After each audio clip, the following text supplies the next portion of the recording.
What's up, guys? This is Mason Sapesky. Welcome to today's edition of the BATTLIN BUCS Report.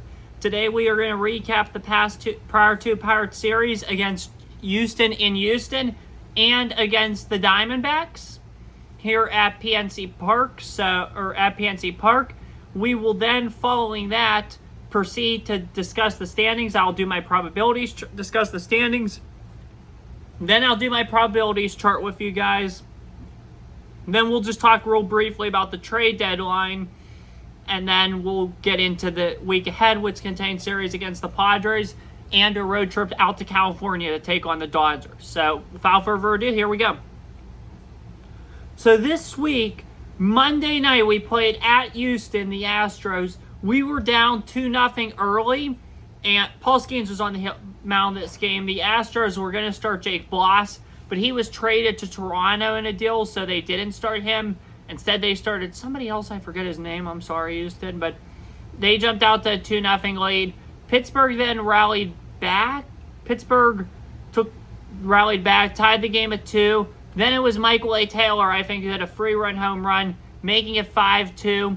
Astros managed to tag on a run, just like last Sunday. Things got interesting again. The Astros had a prayer. Unfortunately, a chance to win. Unfortunately, for them, the Pirates did hold on. Fortunately for us, unfortunate for them, but fortunately for us, we held on, winning 5-3, earning a crucial victory.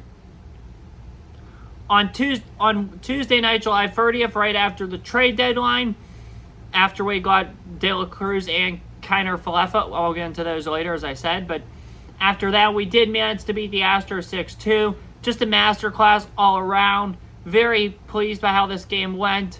Thought it went perfect, so very good job. Was super happy with this win. Taylor had another great game, so 6-2, heck yeah, I'll take it.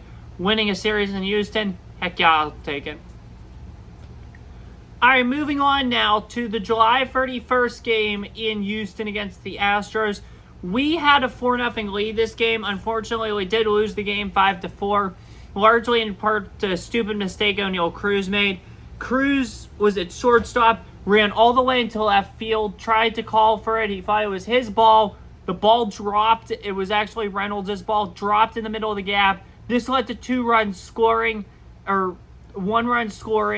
and then the inning stayed alive because it was 2 outs, and the inning stayed alive, and Houston scored another. That made it 4-3.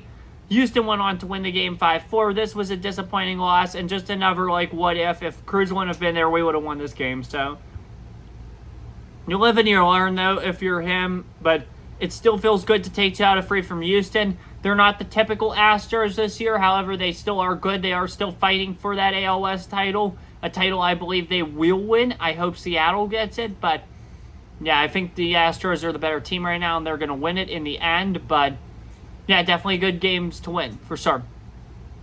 After that, the Pirates returned home to take on the Arizona Diamondbacks and beginning a 6-game homestand. Let's look at the big scheme here. Selly, starting Friday night, a game I was at. There will be a video that will be uploaded soon. So, on Friday night, it was the worst start ever for the Pirates. Corbin Carroll against Luis Ortiz, he hit a ball right into the right field area. It was in the gap, resulted in a triple. A throwing error allowed him to come home, score a run. Diamondbacks took a 1-0 lead. Next batter was Ketel Marte. Hits a home run to the right field area. 2-0 Diamondbacks. Next up, you got Jock Peterson, a guy I think the Pirates should have signed last year. They did not. Guess what he does? Hits a home run to the river. 3-0. Next guy, Josh Bell. Guess what he does? Hits a home run to the river. 4-0. The Diamondbacks managed to take a 5-0 lead at the end of the first inning.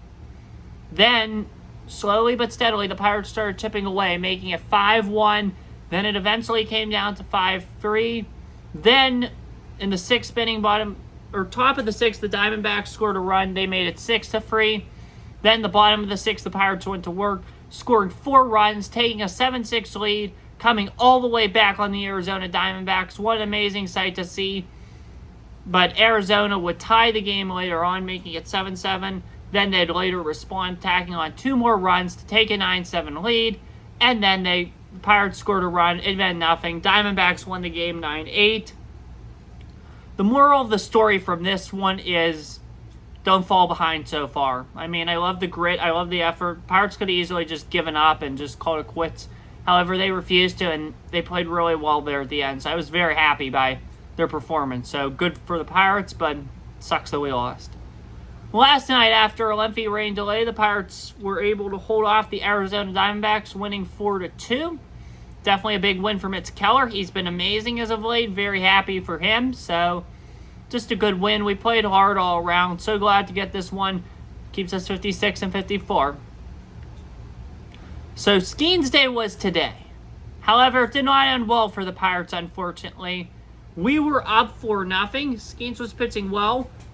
And then he allowed 2 runs, making it 4-2. Then Selton made the dumbest call to pull him.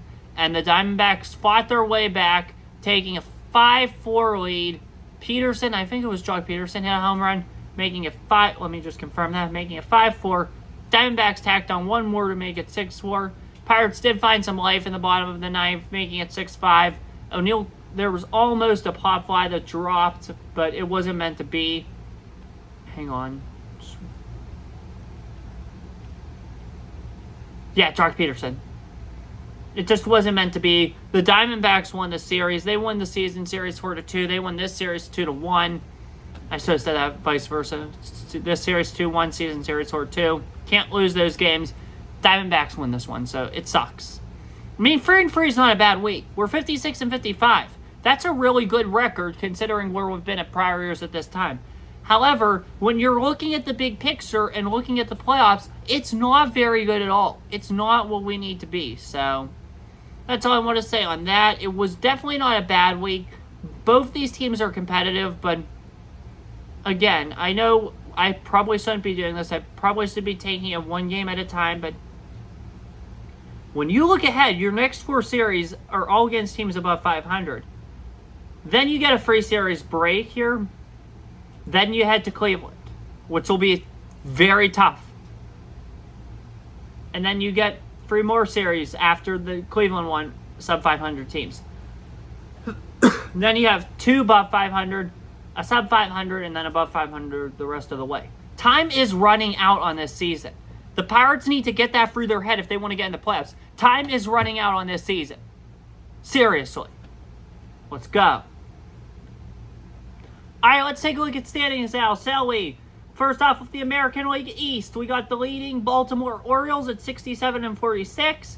New York Yankees, they're 67-46. Boston Red Sox, 59-51.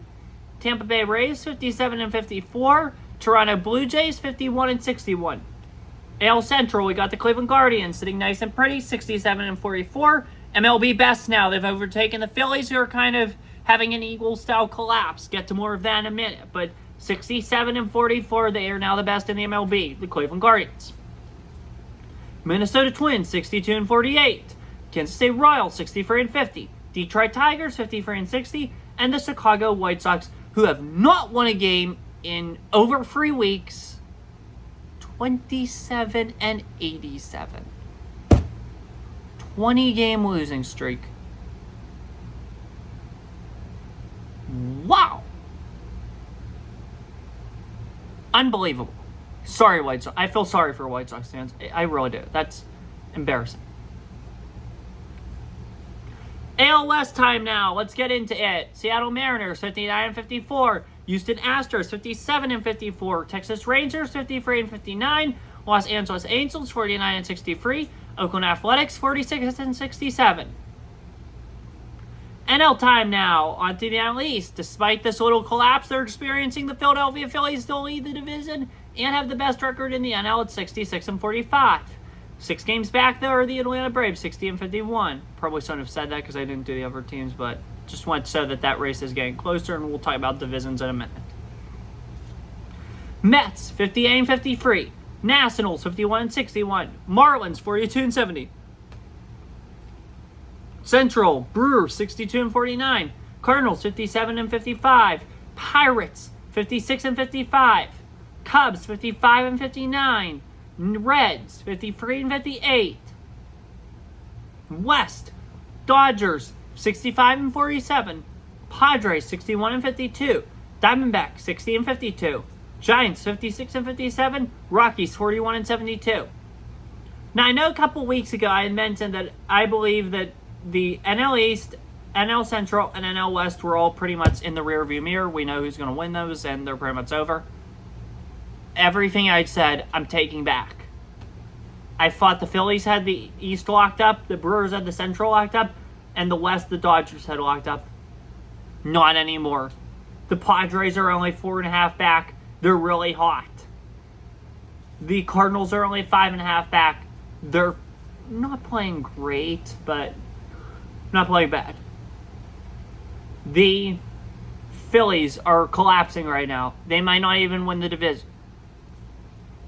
Now, if you ask me who I think is going to win the NL East, I'll say Philadelphia. Because I think they're not playing good, but it's too talented of a team, and there's not a lot of time for Atlanta to catch them. NL Central, I still think Milwaukee's going to win. St. Louis is just blah. I don't think they're going to make the playoffs. I hope not. The Pirates, I don't think we're going to be able to catch them. And then obviously Chicago and Cincinnati won't be able to. So I think the NL Central, I'm not going to call it yet or say where it was a couple weeks ago, but I think the Brewers will win that division, honestly, ultimately. West. This one's interesting here. Because when you look at it, the Dodgers, Padres, and Diamondbacks, Padres are only 4.5 back, Diamondbacks are 5 back.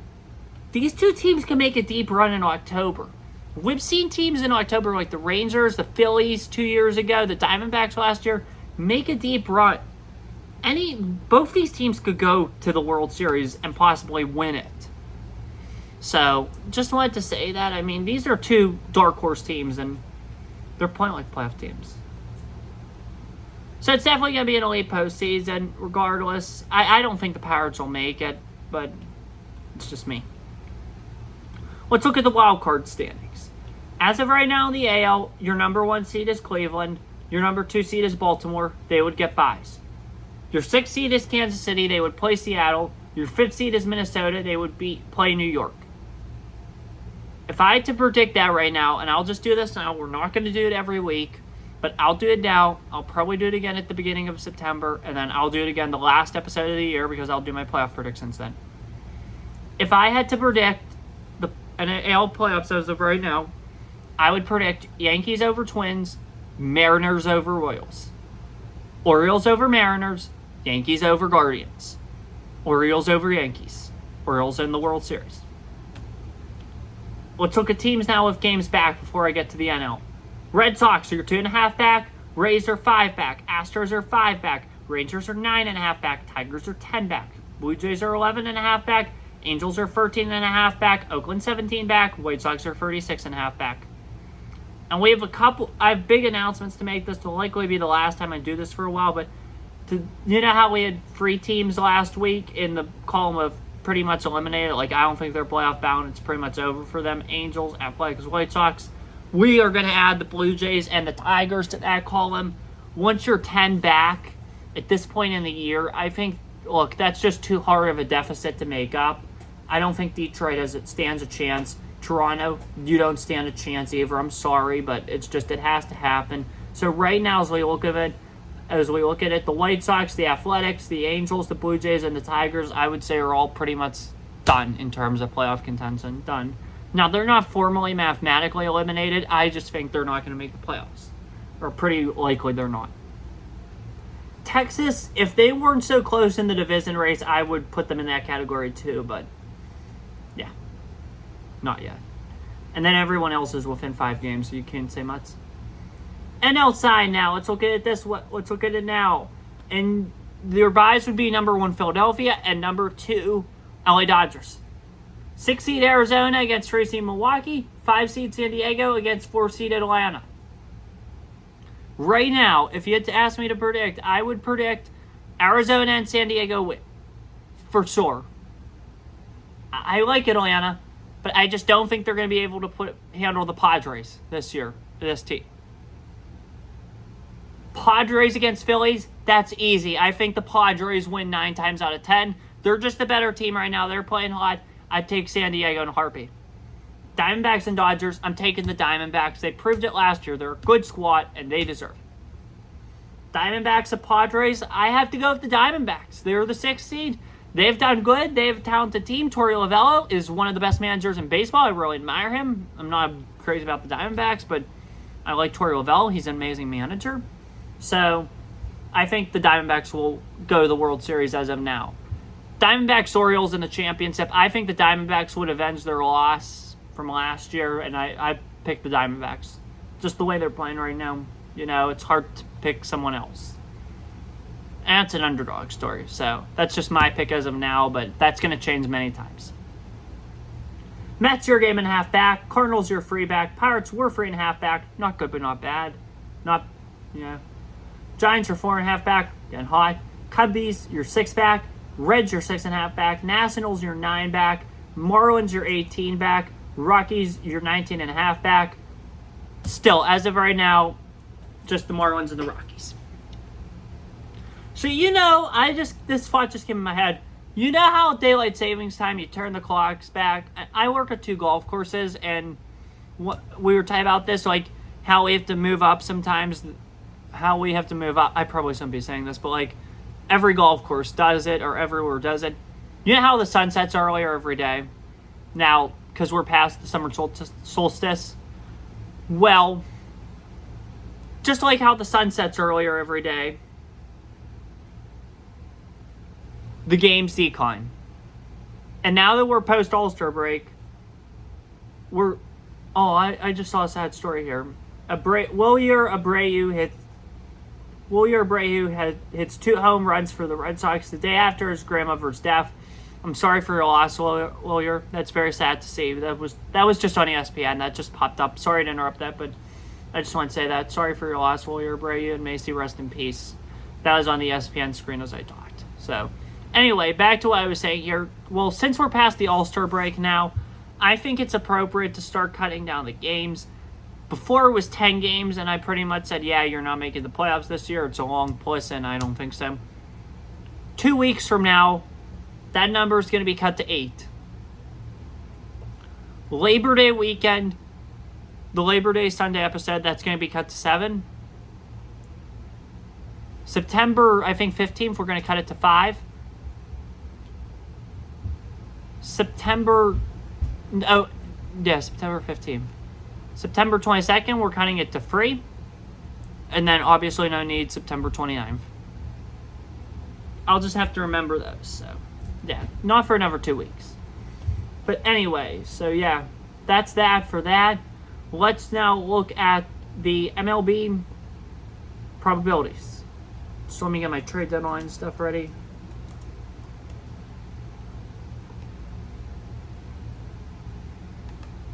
All right, here we go. Alrighty, remember, if it's like a 1% playoff chance, like a team like the White Sox, I still have to give them a 1% chance at everything because they're still mathematically in it. If you want to add 1% to another team, just pick the team in the American League with the best record and take off from the White Sox, which would be Cleveland. If it's like a team like that, I'll just say 1-all, meaning it's 1% for everything. Let's look now at the AL East. Baltimore, 99% playoff chance, 45% division chance, 45% league chance, 8% World Series chance. Yankees, 99% playoff chance, 45% division chance, 19% AL chance, 7% World Series chance. Boston, 46% playoff chance, 5% division chance, 4% league chance, 2% World Series chance. Tampa Bay, 57-54, 43% playoff chance, 4% division chance, 3% league chance, 2% World Series chance. These past 2 times, it's been hard for me not to say conference and Super Bowl. I'm just so used to doing this for football. It's going to be really challenging in a couple Sunday nights when we get football back. Toronto, 51-61, 24% playoff chance, 1% division chance, 1% league chance, 1% World Series chance. Yale Central, Cleveland Guardians, 99% playoff chance, 52% division chance, 24% league chance, 12% World Series chance. Minnesota Twins, 78% playoff chance, 35% division chance, 7% league chance, 3% World Series chance. Came close there, but not quite. I'll bet you any money I make this video without saying it. Let's see. Kansas City, 55% playoff chance, 10% division chance, 5% league chance, 3% World Series chance. Detroit Tigers, 12. I'm going to be really careful. 12% playoff chance, 2% division chance, 1% league chance, 1% World Series chance. Chicago White Sox, 1-all. AL West, Houston, 63% playoff chance, 44% division chance, 8% league chance, 4% World Series chance. Seattle, 50% playoff chance, 34% division chance, 3% league chance, 2% World Series chance. Texas, 29% playoff chance, 20% division chance, 3% league chance, 2% World Series chance. LA Angels, 3% playoff chance, 1-all, meaning won the rest of the way. Oakland, 1-all. Philadelphia, onto the NL now. Philadelphia, 99% playoff chance, 68% division chance, 21% league chance, 9% World Series chance. Atlanta, 93% playoff chance, 25% division chance, 15% league chance, 6% World Series chance. New York Mets, 45% playoff chance, 5% division chance, 4% league chance, 2% World Series chance. Didn't see decent. Washington, 7% playoff chance, 1-all. Meaning won the rest of the way. Miami, 1-all. NL Central, Milwaukee, 96% playoff chance, 64% division chance. As the internet goes off, but it's fine now. 10% league chance, 5% World Series chance. St. Louis, 45% playoff chance, 20% division chance, 3% league chance, almost again, but I've survived. League chance, 2% World Series chance. Pittsburgh, 45% playoff chance, 10% division chance, 3% league chance, 2% World Series chance. Chicago Cubs, 39% playoff chance, 3% division chance, 2% league chance, 1% World Series chance. Cincinnati, 35% playoff chance, 3% division chance, 2% league chance, 1% World Series chance. One more to visit, I bet you I can make it. Here we go. Los Angeles Dodgers, 99% playoff chance, 54% division chance, 25% league chance, 10% World Series chance. San Diego Padres, 70% playoff chance, 30% division chance, 6% league chance, 4% World Series chance. Arizona Diamondbacks, 65% playoff chance, 12% division chance, 4% league chance, 3% World Series chance. One more team, really. San Francisco Giants, 44% playoff chance, 3% division chance, 3% league chance, 2% World Series chance. Colorado, I'm not going to say 1-all because I'm going to complete it the right way. 1% playoff chance, 1% division chance, 1% league chance, 1% World Series chance. Had a couple close ones there, but I made it, so good for me. There you go. It's so hard because you remember how I did it for the football. I'm always used to saying 10% conference chance, 11% Super Bowl chance. Now it's tough because it's a league and World Series. All right, let's talk some trade deadline real quick. We'll go back to the deals that were made since our episode on Monday and Tuesday because Skeens grinds for his shortest start since June. That just came up on my screen. That's ridiculous. Like, why would we pull him after his shortest start? That makes 0 sense. Ridiculous. Bad management zone. All right, here we go. July 28th. We did the Paradise deal, I think. Yeah, so yeah. Rangers acquired Carson Kelly from the Tigers. All right, here we go. Tigers acquire Ricky Vanasco from the Dodgers. Minor deal. Royals get Michael Lorenzen from the Rangers for Walter Pennington. This is great for the Royals. It'll really help them, I think, in the playoff race. Ty France headed to the Reds in exchange for Andrew Salcedo. I think this is a good one for sure. For Cincinnati, which is not good. And this one I found surprising. This was consisting of the Pirates. The Red Sox acquired Quinn Priester from us in exchange for Nick York. I really like having Nick York. I think he's a good second baseman. Definitely gives you some help at second and for the long run. And he's a great prospect to have in case we want to do a big deal to get a more dynamic player in the future. It's a good prospect to have now that we have Kiner Falefa and Gonzalez. He could be a great trade chip piece, so I'm happy we got him. Priester, I liked him, and I had high hopes for him here. It just didn't work out, and I hope he does well in Boston. This was the big deal for sure of the day. Dodgers got Tommy Edman and Michael Kopitz in a free team trade. Also, Oliver Gonzalez. The Cardinals acquired Eric Fetty and Tommy Pham. White Sox acquired Miguel Vargas, Harold Perez, and Alexander Arbutus. I think the Dodgers did a nice job here, and I think the Cardinals did a really nice job getting Fetty and Pham. These guys will definitely be helpful for them as they hope to make the playoffs. I hope they don't, but would be. Kopitz will be very helpful for LA. He could be a great setup man for like the 7th and the 8th innings, possibly even be the closer, and definitely help guide the Dodgers far in the playoffs if they want to get somewhere with massive contracts for Shohei and Mookie, Freddie, and Yamamoto. I heard his son, Freddie Freeman, got out of the hospital too, so that's great news. Glad to hear that. Justin Turner headed to the Mariners. This was a good deal for both teams. I mean, Seattle got help for this year. Blue Jays got help for the future, so another good deal for both teams.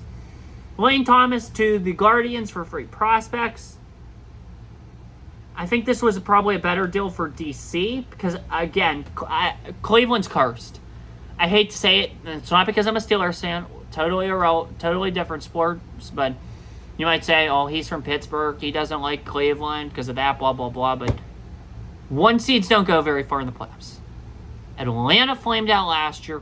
Baltimore flamed out last year. The Cleveland Guardians, if it's Yankees Guardians in the ALDS, I guarantee you that the Guardians lose that series. I don't think they're going to win that series. I really don't. So I think this is a wasted deal for Cleveland. I think Washington for sure was the winner of this deal. UC Kikuchi headed to the Astros from the Blue Jays for free prospects. I think Toronto won this deal. It was a big overpay by Houston from what I heard. I think Bloss will be good for them, so very good deal. Ahmed Rosario headed to the Dodgers from Tampa in exchange for Michael Flynn. Great deal for the Dodgers, I think. I don't know about the Rays, but great deal for LA. Pirates acquired Dylan Beeks from the Rockies in exchange for Luis Peralta. I like this deal. I mean, I thought we needed bullpen depth. We got bullpen depth. I wish we would have brought back, as I've said many times, Osvaldo Bido. Pitcher pitched here last year, pitches for the A's now. Wish we would have got him back. Unfortunately, it wasn't meant to be. Didn't expect it to happen anyway, but I like Dylan Beeks. I'm happy we got him.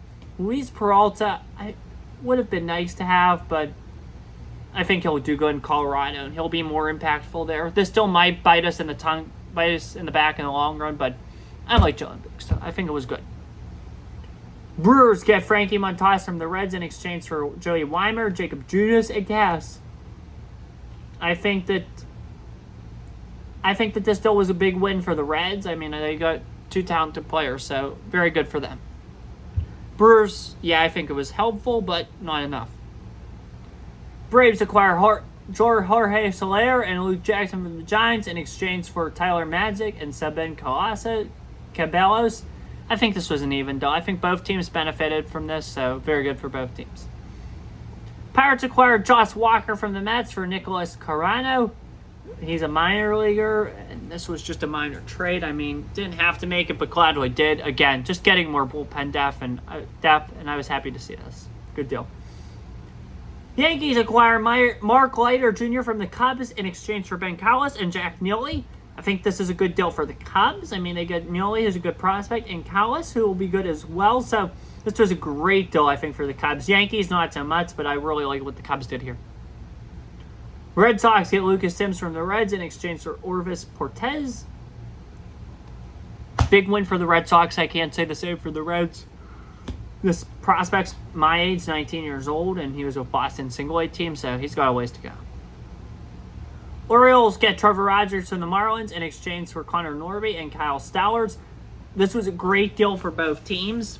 I think Trevor Rogers will really benefit them and will help them for sure in reaching their goals. So definitely happy for the Orioles. They got a good pitcher. Marlins really benefited from these prospects. They hit it out of the park. They got a lot of prospects. Unlike the White Sox, they actually did what they were supposed to do on the trade deadline, deal their top players to prospects. So good job to Peter Bendix. I think he's going to do a great job rebuilding the Marlins. So It's a great deal for both teams. Good job. Diamondbacks get Josh Bell from the Marlins in exchange for a player to be named later or cast. Great deal by Arizona. Again, I can't say the same about Miami. So, great deal for Arizona. Angels get Michael Baumann from the Giants for cast. Don't have a whole lot to say about that deal. Astros get Caleb Ferguson from the Yankees for Kelly Austin. I don't really know them. So, not a whole lot to say there. Lucas Ursig from the A's is headed to the Royals in exchange for Mason Barnett, Will Klein, and Jared Dickey. He was the closer for Oakland. I don't think, just reading this on MLB.com, I think the A's won this deal. This was a good deal for Oakland for sure, I think. Paul DeJong traded from the White Sox to Kansas City for Gerald Rosado. I don't see the point of this deal, really, because, like it says here, they have Bobby Witt Jr. He could fill in at second, third, or DH, according to this MLB.com article, but again, I don't see the point of it. They just wanted to get rid of DeJong. The White Sox did. That's why it happened. Mariners acquired JT Chargos from the Marlins in exchange for Will Skomberg. Looks like this is a good deal for the Mariners. Paul Blackbird headed to the Mets in exchange for Gabe Morris. Good deal for the Mets, I think. This was a good deal for us. This was our deal. The Pirates acquiring Isaiah Kiner-Falefa from the Blue Jays in exchange for Charles McAdoo. He's been great this year, IKF. Really like this deal. Really like the fact that Cherington went out and got him. I'm so glad IKF's a member of the Pirates. Good job by Kiner-Falefa. Good job by Ben Cherington. Pittsburgh, I think, we won this deal. Rangers acquired Chafin from the Tigers in exchange for Joseph Monfalo and Chase Lee.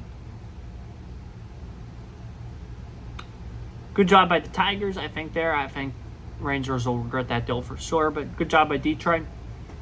Trevor Richards left Toronto for Minnesota in exchange for Jay Harry. I don't have a whole lot to say on this one. Tyler Zuber headed from the Rays to the Mets in exchange for Paul Gervis. I think the Mets won this. This was another big Pirates deal.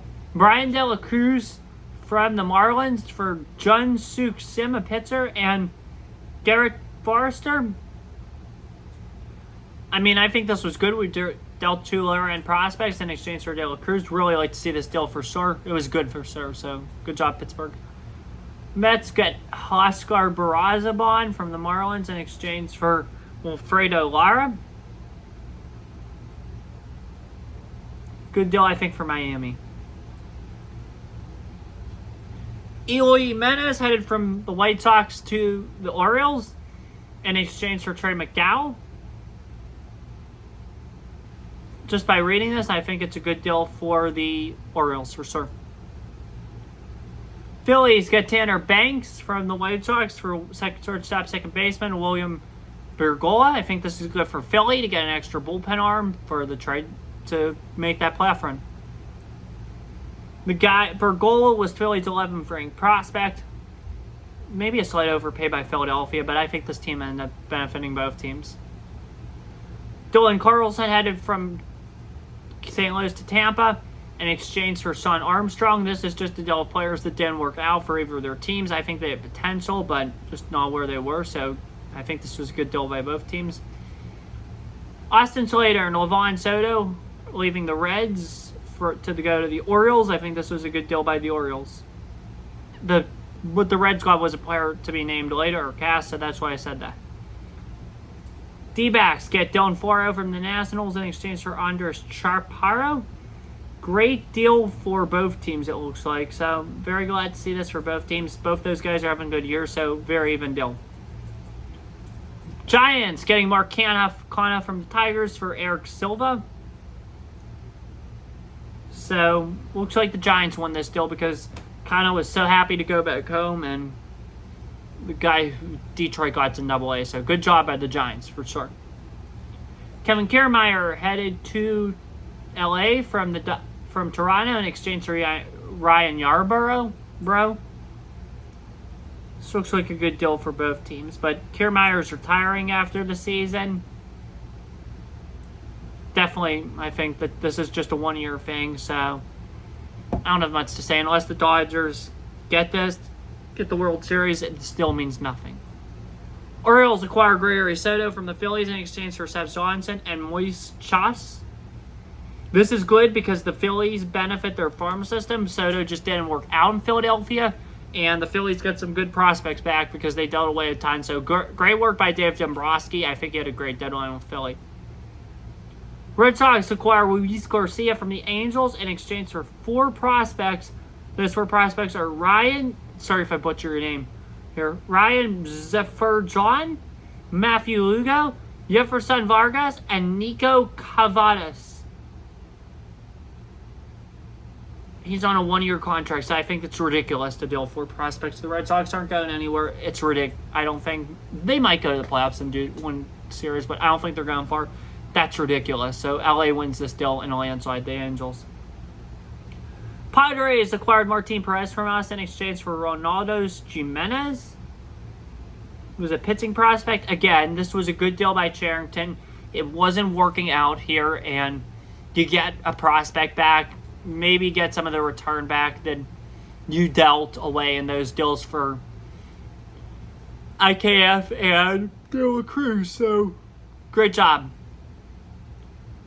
Yankees acquiring Enyel De Los Santos and Thomas Balboni Jr. from the Padres for Brandon Lockridge. It's good to see the Yankees improve their bullpen. They're going to go on a run here. So, for sure, this was a good deal by New York. David Wenzel is headed to the Reds from Tampa for Cass. Guardians acquire Alex Cobb from the Giants for Jacob Burrison and a player to be named later.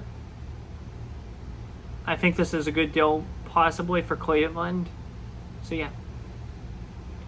Padres get Tanner Scott and Brian Hoeing from the Marlins in exchange for Robbie Snelling, Adam Mazur, Graham Pauley, and Jay Bashars. This is a really good deal, I think, for both teams. Snelling will be a good fit in Miami. He was a good prospect to get. Scott and Hoeing will be good with the Padres. So, this was a great deal by both teams, especially Miami. So, both sides should be happy here. And just one final trade. Dodgers get Jack Flaherty from the Tigers for Fyron Lozano and Trey Sweeney. I really like Trey Sweeney. I think he's going to be good, so it's glad to see him in Detroit. Flaherty, I think he'll be okay for the Dodgers. So that's all I have to say about that. I think the Pirates did fair, so good to see. All right, let's now look at the week ahead for the Pirates. Finish out the homestand with 3 games against the Padres. 6:40 on Tuesday night, 6:40 on Wednesday night, 12:35 on Thursday afternoon. Then we head out west to take on the LA Dodgers. Friday night at 10:10, Saturday night at 9:10, and Sunday at 4:10. Definitely interesting for sure. So yeah, that's that. Gonna see if the pitchers are posted yet or if all we have are probables.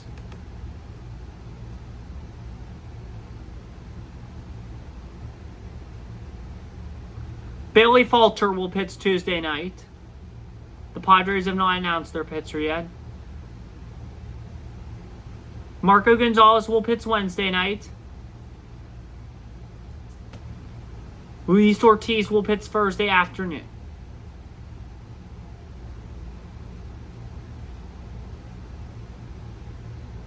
Dodger ones have not been announced yet, but we'll look at ESPN to see.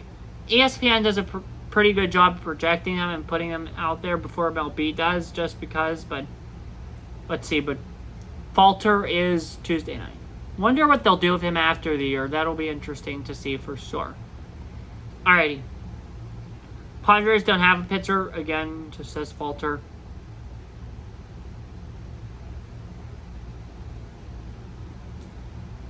Dylan Cease is expected on Wednesday night for San Diego. Go up against Marco Gonzalez. I don't really like that matchup for us. I just don't. But, hang on, let me see this. Randy Vasquez is supposed to pitch on Thursday afternoon for the Padres against Ortiz. I think that's a good matchup for us.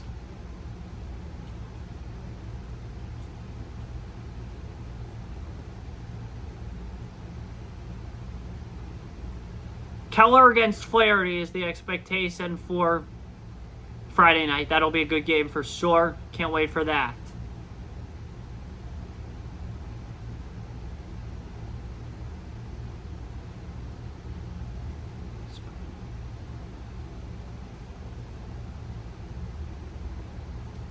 Saturday. Sorry, I was just looking at Weber for a couple games.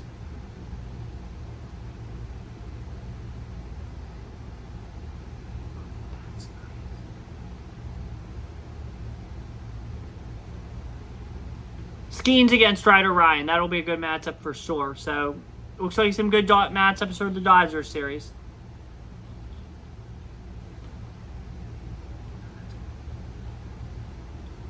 And then you got Marco Gonzalez against Tyler Glasnow, although I would imagine see falter that game. So, definitely will be interesting, that's for sure.